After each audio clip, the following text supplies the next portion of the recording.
एक माँ की करुण कथा। मैना स्टोरीज। रात के 12 बज चुके थे। माँ कभी दरवाजे की तरफ देखती तो एक नज़र घड़ी की तरफ देख रही थी। माँ की आंखों और चेहरे पर चिंता साफ नजर आ रही थी। थोड़ी ही देर में दरवाजे की घंटी बजी। माँ ने काफ़ी तेजी से दरवाज़ा खोला और सामने बेटे विक्रम और बहू मान्यता को देखकर पूछा, इतनी देर क्यों हो गई? मैं कब से तुम्हारी राह देख रही थी। माँ, मैं अब छोटा नहीं हूँ, तुम मेरी चिंता मत किया करो।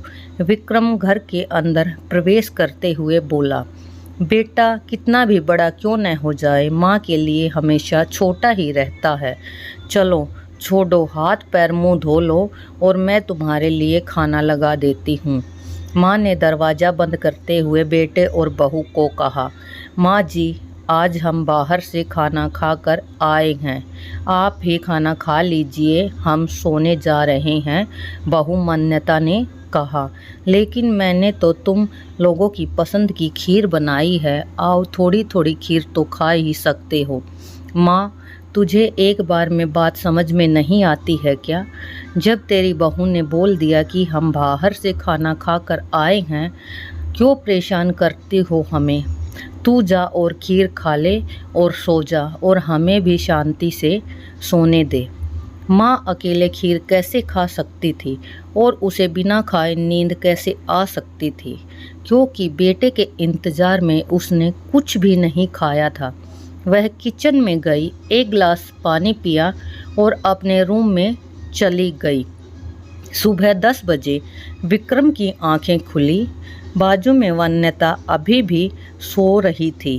विक्रम हॉल में आया तो लैपटॉप के पास एक चिट्ठी पर उसकी नज़र पड़ी। यह चिट्ठी किसकी हो सकती है, यह देखने के लिए जब विक्रम ने चिट्ठी खोलकर पढ़ना शुरू किया तो चिट्ठी में लिखा था, मेरे लाल, तू सोच रहा होगा कि एक ही घर में रहते हुए ये चिट्ठी मैं तुझे क्यों दे रही हूँ। मैं अपनी बात तुझे बोलकर भी बता सकती हूँ। हाँ, बता सकती थी अगर तू मेरी बात को सुनना चाहता तो। तू किसी एक्सप्रेस गाड़ी की तरह आता है और कुछ ही पलों में वापस निकल जाता है। खैर वो सब तो अब जाने दे, कल तुम्हारा जन्मदिन था, इसीलिए मैंने तुम्हारे लिए खीर बनाई थी। सोचा था कि कम से कम आज के दिन तो हम बैठकर एक साथ खाना खाएंगे, मगर यह बात मैं कैसे भूल गई कि मेरा बेटा अब बड़ा हो चुका है तो अपने दोस्तों के साथ पार्टी करके खाना खा कर ही आया होगा। चलो, मुझे इस बात की खुशी ही है। मेरी दवाइयाँ ख़त्म हो गई हैं। मैंने कुछ दिन पहले तुम्हें दवाई की एक चिट्ठी दी थी, अगर वक्त मिले तो वह दवाई मुझे ला कर दे देना, मुझे थोड़ी राहत हो जाएगी। विक्रम को याद आया कि 4-5 दिन पहले माँ ने एक दवाई की चिट्ठी दी थी। उसने पहले ऑफिस के बैग में जाकर उस चिट्ठी को तलाशा और उसे खोल कर देखा।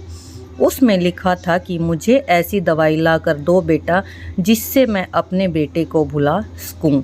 विक्रम को रियलाइज़ हुआ कि उससे कितनी बड़ी गलती हो गई है। उसकी आंखें नम हो गई थी। वह तुरंत अपनी माँ के कमरे की तरफ दौड़ा।